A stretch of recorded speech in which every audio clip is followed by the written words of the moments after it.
do you polish good ideas and get them in front of the right audiences? And well, what makes a good idea anyway? Today, I sit down with Stephanie Grayson. She's an experienced B2B content marketer and thought leadership practitioner. She's practiced these arts in the world of agency marketing, large consulting houses, enterprise scale software, and advisory to firms. She's also an AI enthusiast, and so we're going to explore how AI can augment humans in thought leadership practice without replacing them. I'm Bill Sherman, and you're listening to Leveraging Thought Leadership. Ready? Let's begin. Welcome to the show, Stephanie. Thank you. So we're going to talk about a number of things, but I think a good place to start is you've been in the world of AI for a while now, and you've seen it evolving. And I want to have a conversation to begin with around AI and thought leadership. So for organizations that are starting to think about how does AI fit into this piece of the puzzle, what would you say? So I think a really good place to start that conversation is talking about the differences of where AI could be useful or perhaps not as useful when we look at the differences between content marketing and thought leadership, right? Because there are important differences between those two. There are a whole bunch of different features that, we could talk about, in terms of what are the differences. But I think a good shorthand would be something like content marketing is very useful to solve pain points of today. And thought leadership is going to open a conversation as to what we can do for business strategy and execution for tomorrow. And I think also that an important feature is that the content marketing is a problem solver. At least it can be in its most effective form. Thought leadership doesn't necessarily have to solve something today, but what it does is it positions the company reputationally and otherwise for leadership, whereas content marketing is more positioning you in terms of product authority. So I think those are very important distinctions. And that is why I will go ahead and just say very clearly, I think AI will be more useful and applicable for content marketing than it will be useful and applicable for thought leadership. And I want to distinguish between those two in a moment here. But you said something about content marketing as problem solver. I think one of the things that we could talk about for thought leadership is that it's problem revealer or opportunity revealer for your audiences in some ways. And if you sort of lay those out, those are entirely different tasks. Very much so. You put it very excellently. And also, it is a different type of mechanism that moves decision makers. So I'm just going to go ahead and I'll throw a little factoid out there. Go for it. There was a fantastic B2B thought leadership study that was performed jointly between LinkedIn and Edelman a couple of years ago. And what they came to discover is that 88% of C-level decision makers believe that thought leadership influences their opinions of a company, and that strong thought leadership content not only strengthens the company's reputation, but also positively impacts things like RFP invitations, wins, pricing, sales, right? And it's an interesting insight because so many times we think of content marketing's relationship to sales, but we think perhaps a little less about the relationship, or at least the direct relationship between thought leadership and sales, but it is to be had there. So it's very interesting to hear about the power of thought leadership done that way. And if done well, AI is not going to solely be able to accomplish the kind of thought leadership that these C-level decision makers are responding to. And I want to put at least an asterisk after that statement and say yet, right? Because we look 10, 20 years out in the future, AI may be able to do more and amazing things. However, I like the distinction here on connecting thought leadership to sales, because I think that's part of the essential piece that sometimes gets missed, because it's easy to focus on content marketing and say, okay, we're trying to generate leads, get invited for proposals or RFPs. We're trying to increase our win rate, all of those things. Content marketing, let's funnel to product solution sales. And it's very easy for the product team and the sales team and the marketing team to be working together on today. But I think of it as a little bit of, if you think in sales, the difference between hunting and farming, right? Hunting, you're trying to bring something in today. Farming, you have a longer horizon in a sales process. And I think thought leadership sits in that second category of farming more than hunting. Well, it's interesting because where hunting can come into play. So I love this analogy you're making with farming and hunting.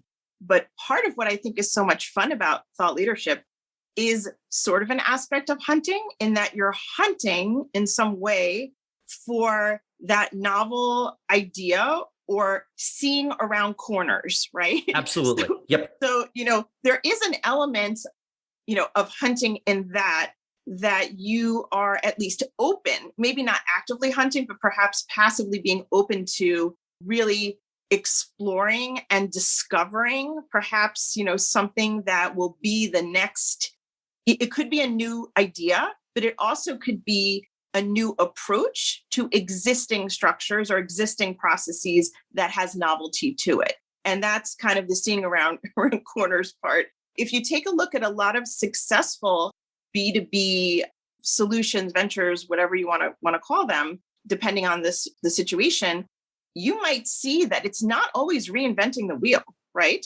A lot of times, some of the really successful services and products come from existing situations, but done differently or done in a novel way or done in a way that solves pain. And turning the problem on a 45-degree angle or flipping it upside down and saying, well, let's think about this in a new way. Absolutely. And sometimes it's solving pain where it's very obvious that the marketplace is open to having that pain solved or something to be, expedited or made more efficient.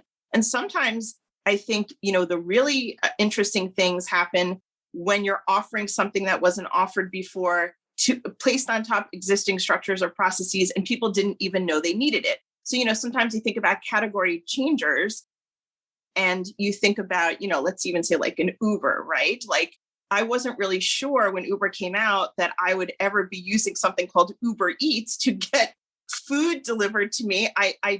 Or for example, Amazon, who started out in books. I mean, if someone told Amazon to just stay in their lane, stick to books, that's not the world we're living in today, where Amazon touches so many things that we do in our everyday lives in so many different categories. So you have pivots, you have all sorts of different things.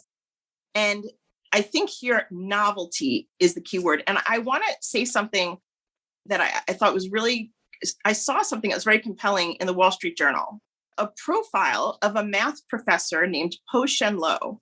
And he is actually touring the country right now, apparently, talking about the power of humanity in mathematics leadership. And when asked about AIs like, generative AI, like ChatGPT, he said something really interesting. And I'll paraphrase, but basically he said, these generative AI machines are very powerful tools at repeating things that already have been done many times before. And, I think that speaks to the thirst for novelty and innovation that comes with thought leadership that is highly effective. Well, and this, you mentioned category creation. Another piece is entrepreneurship and starting and launching a company around a unique vision. And I think that is in the tech startup space, one of the places where thought leadership and startup culture align very well. You have founders with a vision, and they're trying to turn that category creation. You were mentioning Uber, and now we think of Uber as a giant. But if you go back, I was thinking back as you were talking about it, I think their original positioning and branding, or at least the first that I was aware of, was sort of like everyone's black car. And that's still a very small category, because unless you're in the major metros and used to ordering black car service to begin with, saying everyone's black car doesn't speak to you, right? And so how do you get people to realize there's a better way? And I think that's one of the foundational challenges from startup culture. And that piece of repetition, you absolutely need to repeat for thought leadership, but you need to repeat things which are new rather than whatever everybody else has been saying. Yes. And I think, one of the most important things about thought leadership is that it gives you pause, right? Great thought leadership should really stop you in your tracks for a moment and say, now that is an interesting idea, or that is an interesting thought. And so just circling back to the question you asked about, sort of where AI will be helpful. And of course, to your point, I'm speaking about AI where we are today in 2023. Right. I do not have a crystal ball, although, it is interesting because I too am a consumer of thought leadership, reading up constantly on where people, very deep into data science and the AI space are thinking where we might go and soon with the further development and sophistication of AI. But speaking as we are today in 2023, I think that it is for this reason that, thought leadership is this conversation starter where we're thinking of something novel. It's not just a reorganization and repetition of things that are already out there, right? There's nothing I can kind of feed into, like there's no training data that the generative AI will have access to if this is a really fresh idea until you feed it that idea. Right. But these ideas that are coming out are originating with humans. And yes, of course, if you have great ideas and you give them as training data and other types of things for generative AI, it can learn, and it can learn to reason and things like that in the future. And even now, right, we're starting to see elements of that. We're starting to see that even though ChatGPT is the media darling, right, we're starting to see also a lot of excitement around something called AI agents, right? So you have things like AutoGPT and other types of things where instead of being task focused, it is more of a suite of things where it can prompt itself, right? So let's say ChatGPT, you might have a human who's prompting AI, hey, can you suggest a listicle of 5 things about a certain topic, or et cetera, et cetera. Whereas if you're working with an AI agent, instead of you prompting it for every little thing, you're going to kind of give it, let's say, a goal. And then the goal means that the agent will then break it down and prompt itself into, but still has to go through the process. And you see it kind of, quote unquote, thinking, right, about each piece, assigning itself each prompt, and then executing on each prompt. And I think in terms of the future, that's going to be the interesting thing that we'll want to watch. And also that is a concern as well, because things like bias can creep in and will, right? Because if it's learning from humans that, we are not perfect, right? Humans are not perfect and come with their own set of, bias. Also, that AI hallucinations, as they're called, is an issue where an AI can very confidently, in fact, if you read it, sounds like it's sure, hallucinate things that either haven't happened, right? You have that lawyer who tried to use it and where it's citing. That's exactly the example I was thinking of. Right. Yeah. So go ahead and tell citing that story cases for our that listeners. don't exist, right? A lawyer erroneously tried to defend a client by citing cases offered to him regarding case precedents that really didn't exist, but the AI generated them very confidently. That's something we need to look at. And then the judge said, hey, your opposing counsel can't find these cases. Can you provide the transcripts? They went back to the AI. The AI generated the transcript or the documents and made them look real. So they went 2 layers deep down a rabbit hole of hallucination, right? And it wound up being in some real world trouble of having to appear before the judge and explain why they thought this was a good idea, right? Yeah. And I think it really speaks to why human involvement will continue to be now and in the future a very important thing, that, the humans working with AI, right? Augmenting with AI, but not replacing themselves with AI completely, because who is minding the store here, right? I know personally when I've used several different AI tools, generative tools, that I have had, for example, links that where I go to click them and I'm getting error pages or that they don't exist. So you absolutely must have a human in the loop, because thought leadership done well can mean amazing things for business. Thought leadership done poorly, or if there's inaccuracies, can really ruin reputation in a big way if people feel that they can't trust what's coming from the company in terms of their thought leadership. Well, and from a thought leadership creation perspective, I think one of the things that you can use AI now, at least some of the tools, is as a research assistant. If I were to put it in a academic setting, I would say, go give me an annotated bibliography of what people are saying out there and who are the voices and what are their points of view and take. I think you can task it with that to get a good snapshot of an ecosystem of conversation, but you then have to validate and go, is this real or hallucination? Who do I agree with? Where are they sort of going? What is their direction? But there are limitations. It's sort of like having an intern or a research assistant at this point. Look, even if you weren't a research assistant, there are reasons why we need one, not just one person minding the data and minding the resource. Whenever you have an important piece of thought leadership that is being put out there by a company, I would hope that more than one person looked at that. and I would hope that more than one person checked on it. So I think in general, AI or human, really, if you're working on an important piece of thought leadership, a few different sets of eyes should be looking at that. Well, and it depends on the size and scale of the content, right? So you may have someone who is a distinguished expert in your organization. Maybe they're technical experts and they have deep domain expertise and they practice thought leadership. If they get on LinkedIn and they post something based on a conversation or something like that, that's totally fair. But if you're going into mid to long form, then and something where you're actually claiming research or you're claiming backed by data rather than subject matter expertise, you want multiple eyes on that. In fact, perhaps that's my background. I was speaking about it more from a company level, anywhere from a small, medium to large size company. If a company's putting things out there and you have more than one person available to work on it, that's really best practices, right? You want to have people looking at that.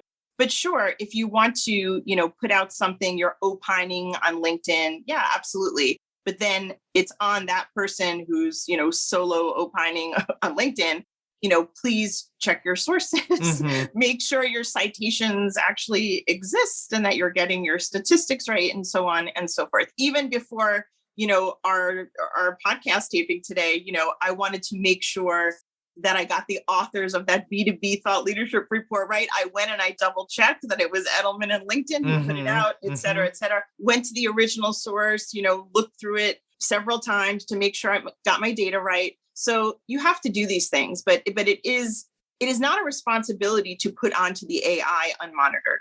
You can't skip doing the homework that's needed to be done, right? You still have to do the legwork on that. If you're enjoying this episode of Leveraging Thought Leadership, please make sure to subscribe. If you'd like to help spread the word about our podcast, please leave a 5-star review at ratethispodcast.com/LTL and share it with your friends. We're available on Apple Podcasts and on all major listening apps, as well as thoughtleadershipleverage.com/podcasts. And so you talked about from your perspective, and most of our listeners are practicing thought leadership from an organizational perspective. But you've been in several different roles across your career. One, from content marketing into thought leadership, but you've been in boutique agency world. You've been in large house consulting, one of the biggest houses managing some of their thought leadership. You've also worked with large tech companies and their thought leadership, and now you're advising smaller firms, VC-backed startups, et cetera. And I want to ask you about some of that journey. How Mhm. has the world of thought leadership opened up over the course of your career, given that you came from content marketing to begin with? Yeah. Well, even before my content marketing, I had an editorial background, right? Mhm. So at the time that I was making the shift over from editorial to content marketing, that was kind of a happening, right? There Mhm. was a big wave of, I would say, a large wave of former journalists, digital journalists, editors, etc., who were finding new homes at some of the places that you talked about, right? Consulting Mhm. firms, boutique agencies, companies. And these are former journalists taking that expertise and sensibility and now coming sort of, some people would say it's the dark side. That was kind Right. of the joke, right? But I don't think it's the dark side at all. I think it's just a different way to utilize your skill set.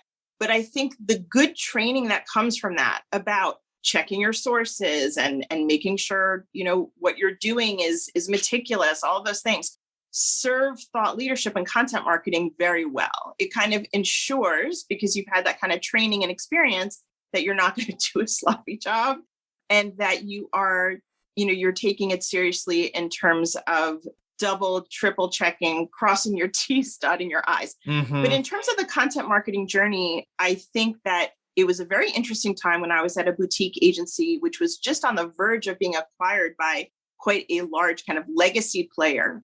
That, why all of a sudden was a legacy player interested in an acquisition of a boutique content marketing firm or acquihires and so on and so forth. So at the consultancy, you might see things like acquihires or of content marketing and thought leadership leaders. And so why is that?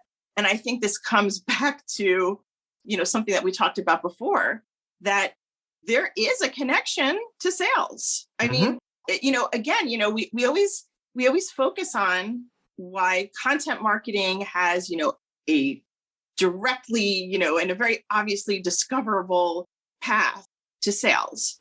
Yeah, Thought you talk leadership, about the funnel, you talk about sure. lead generation and what's the next step in the process in your call to action. Right. Right, exactly. Like even just that there is a funnel. Well, there's not that same kind of obvious funnel for thought leadership yet.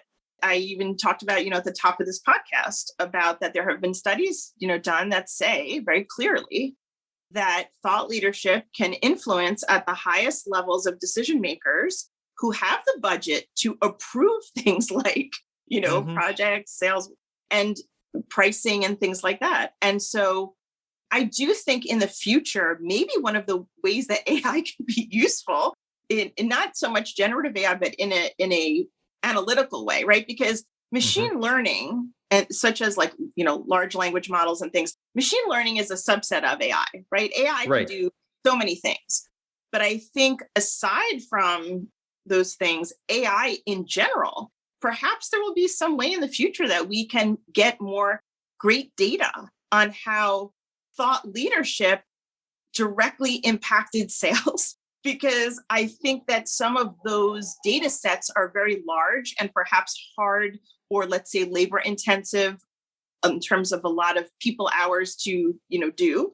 So I think that AI might be maybe something we can tap for the future to figure out better analyses to find out how thought leadership was useful.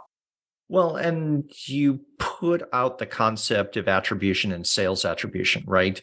And between marketing and the sales team and product and research, there's always sort of a debate on what was the thing that helped nudge. And is this, do we get 5% credit? Do we get 10% credit? Mhm. And you're fighting over credit on a sale, right? I think the ability to track and look at large data sets incredibly useful, but you also then suggest something from the analytics point of view that for thought leadership I think would be super helpful is the ability to frame a hypothesis as someone practicing thought leadership and then have basically AI go search through massive data sets to look and see, does that hypothesis play out, so Mhm. that you could spend the human time asking the questions and the smart questions. I wonder if, Yeah. right? Yeah. I mean, it would be, it would be great to not be as in the dark as some people feel about showing the fruits of that thought leadership labor. Mhm. So I think that would be a welcome addition. And that does not mean at all the relationship of having the AI write thought leadership for you. No, It, no. it would be a tool akin to, I guess a good analogy would be how an accountant uses a calculator, right? Right. So I would be very concerned if my accountant called me up and said, I just want you to know that this year when I do your taxes, I'm giving it completely over to the AI and I'm not going to have any human involvement at all, or minimal human involvement in the Mhm. strategy. And I'm just going to give it over to the AI. So I'm still going to charge you the same. And I would say to the accountant, are you kidding me? Right. And on the other side of that, if my accountant called me and said, by the way, there's like a super new calculator that I can use, it's state of the art, and I've elected to not use that in my practice, I would also question that as well and say to the accountant, well, doesn't that put you at a disadvantage if there are all these new sophisticated tools out there and you're eyes wide open electing not to use them in your practice? Well, that doesn't seem like a very strategic move. So I think, again, it's harmony, right, of Mhm. the human beings utilizing AI as very sophisticated and effective tools to help them to augment, but not to replace. And also, again, to really be wary and, mindful of things like bias, inaccuracies. These are really important questions that are coming up right now that people are looking at that I think are really, really key, especially when it comes to company reputation. Well, and there are thorny questions that are not answered quickly or easily and almost require not only individual introspection sometimes, but also societal self-awareness of what training data are we feeding a Mm-hmm, system, right? mm-hmm. Yep. And that's going to take a while to sort out at the very least. So as we begin to wrap up, I want to ask you a question I usually close with, which is this. You've been in the world of thought leadership now for a while. What advice would you give your younger self, either when you were in content marketing or going back to editorial, to help you prepare to be better practicing thought leadership? Okay. I feel so strongly about this that it's just going to roll off my lips. Go for it. Have the fortitude and bravery to fight for quality over quantity. There will be forces at play, I'll just leave it like that, where you will feel pressure as a professional to produce quantity where you know that a quality piece of content is really where it's at. And it will be up to you to advocate for quality over quantity content. And sometimes to do so will require bravery on your part. I think your comment on quality is incredibly useful because here's what you can create a lot of low value pieces and just sort of churn and burn and just keep ginning them up. But if you create one good piece and one high quality piece, you can repurpose it again and again, different formats, different perspectives, different modalities. That will have a life and a usefulness much longer than saying, hey, did we put something out today? Absolutely. Absolutely. And also, as we continue to incorporate things like generative AI in our practice, I think people will also have a taste and a thirst for things that don't sound like things that were obviously created, like listicles from generative AI, which Right. usually are the kinds of things you're seeing on the quantity side. So I think that in some ways, as we become more sensitive and knowledgeable about the kind of content that generative AI can create, it will create even more of a thirst for human innovation, human novelty, those thought leadership pieces that are very forward thinking, that look around corners, we will be even more thirsty for those things moving forward. So, Stephanie, I want to thank you for joining us for this conversation. And I want to ask you a question. If someone wants to catch up with you, how did they do so? Where do they find you? Yes, the best place to find me is on LinkedIn. So it's linkedin.com/in/Stephanie L. Grayson. Fantastic. Thank you, Stephanie. Thank you so much. If you're interested in organizational thought leadership, then I invite you to subscribe to the OrgTL newsletter. Each month, we talk about the people who create, curate, and deploy thought leadership on behalf of their organizations. Go to the website orgtl.com and choose Join Our Newsletter.